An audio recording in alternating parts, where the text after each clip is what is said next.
Friday's Nest. Today is a Speedfold Friday. It's a little series that I do here on my channel where I upload a video of me folding my diaper laundry on a Friday. I usually talk about different topics that are on my mind. Sometimes they're cloth diapering related, sometimes they're not. I don't ever do my diaper laundry. I wash it, but I don't ever fold it. I do a lot of flats, which are this huge chunk of fabric, and I fold it into a rectangle.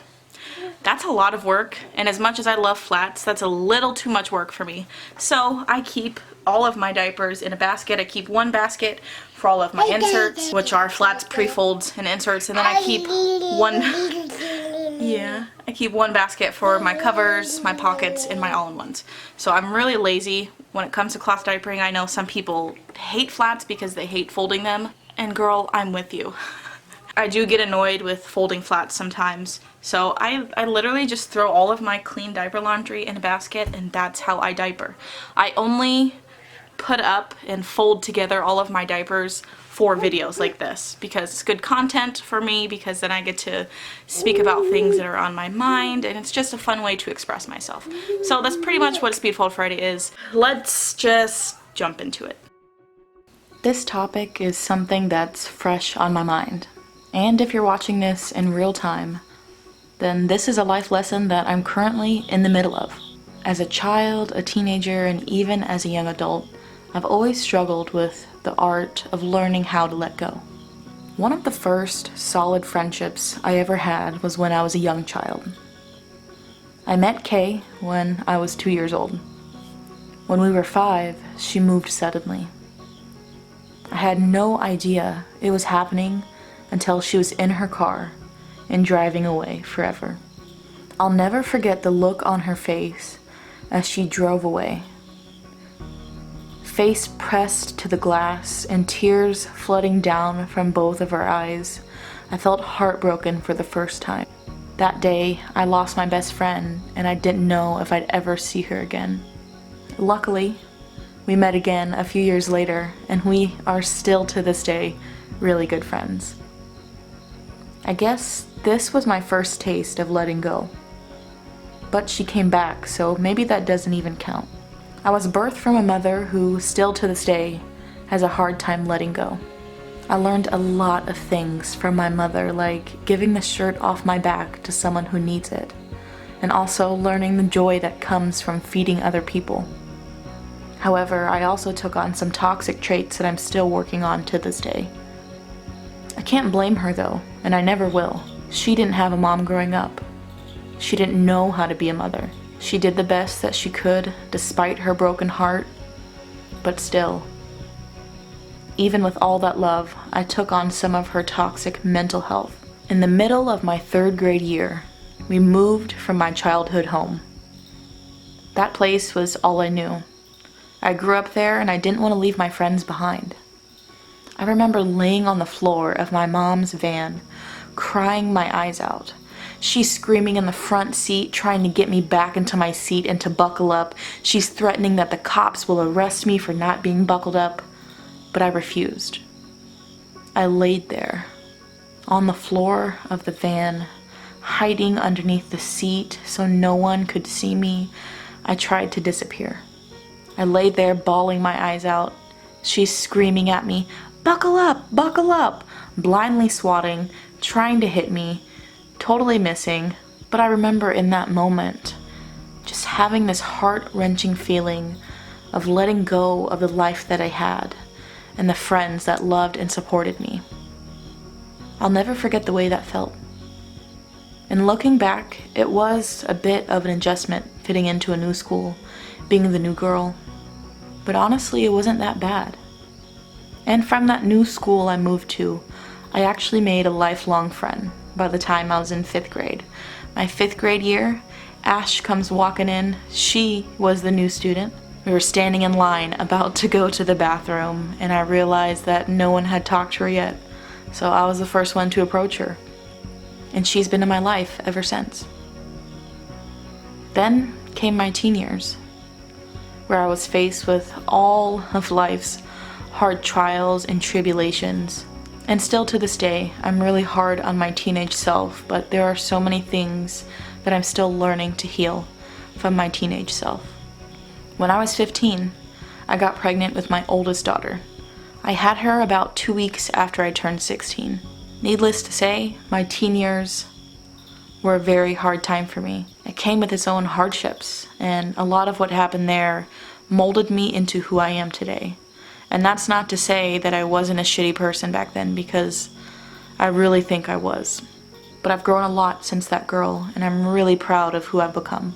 After I had my daughter, I dated a lot of sketchy people, searching for love in the dumbest ways.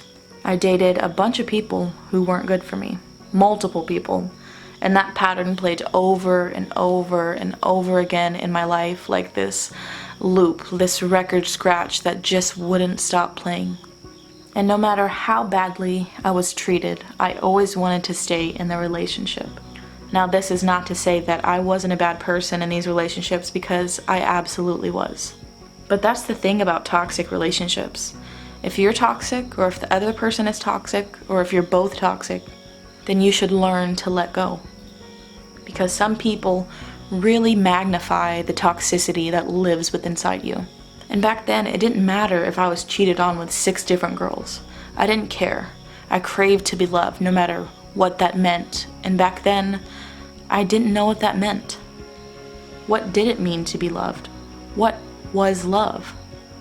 I spent a lot of years learning to let go of the things that didn't serve me and the things that degraded my soul. And so all of those experiences have led me here, to who I am today, still struggling to let go.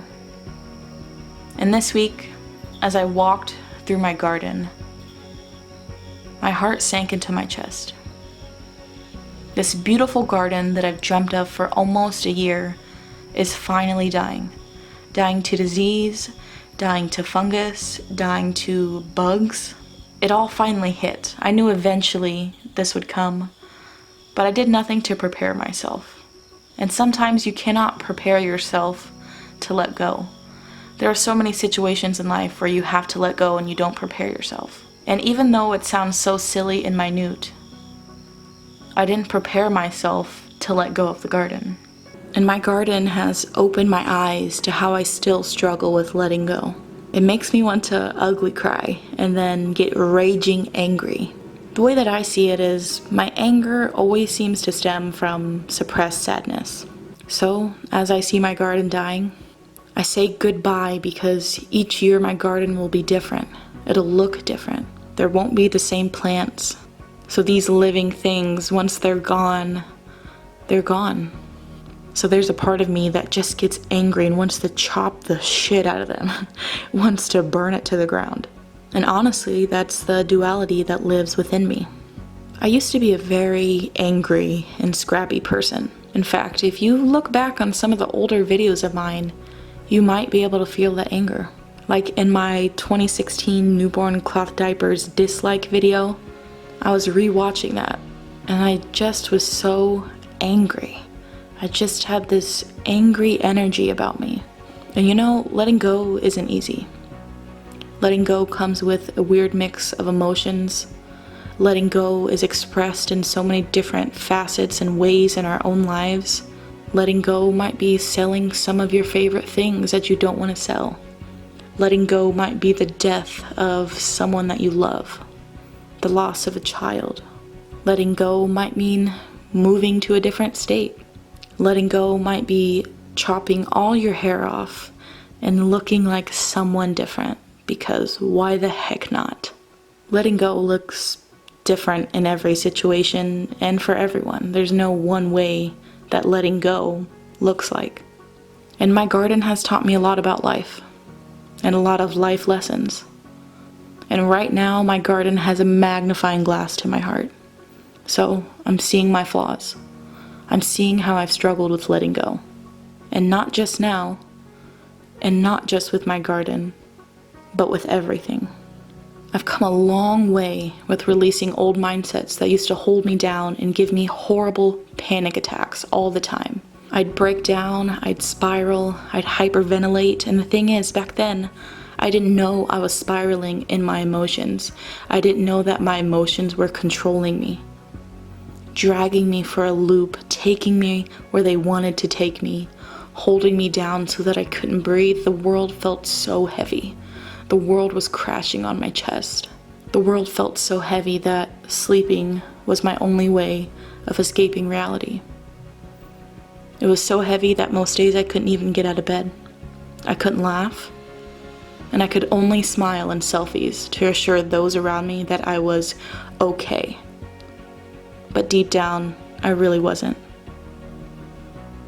And if I can learn how to let go of those mindsets that held me down for most of my life, for so many years, then why couldn't I tear down my garden when it's diseased and let go of it until next year? Why couldn't I give up bad food habits, like binge eating when I'm sad? The art of letting go is a natural cycle of life.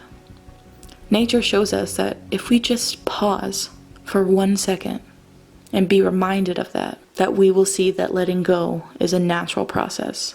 And fall is coming. The trees shed their leaves. The leaves let go. And in that death comes beauty. To me, autumn is one of the most beautiful seasons. Something about it just captivates my heart. And in some senses, I guess that's morbid to find beauty in death, but there's nothing wrong with death and rebirth. So much stigma around death. But when the seasons change, the trees can't bear to support the leaves any longer.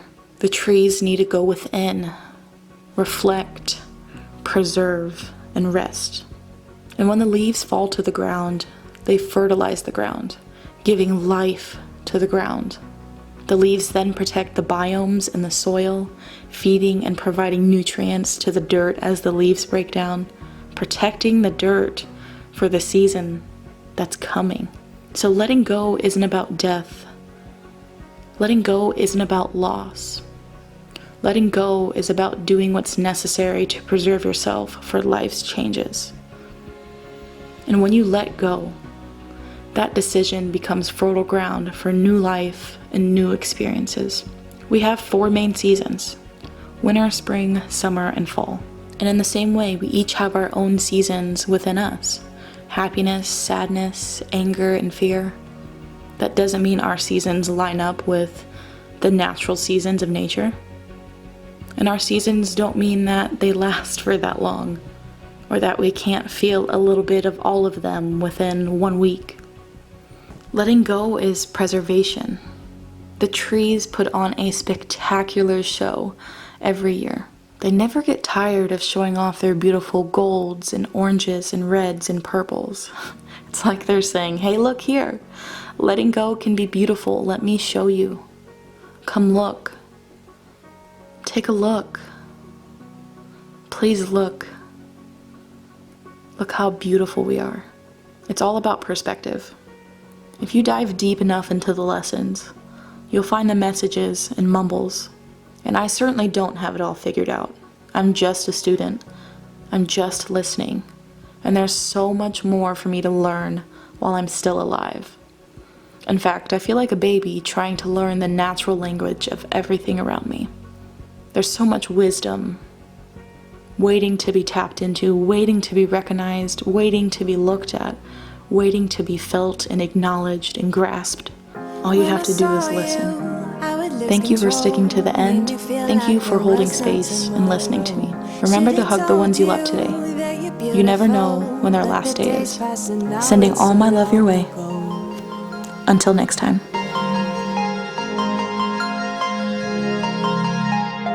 Did you make it? Did you break free? Did you manage to be who you wanna be? Maybe somewhere you think about me too.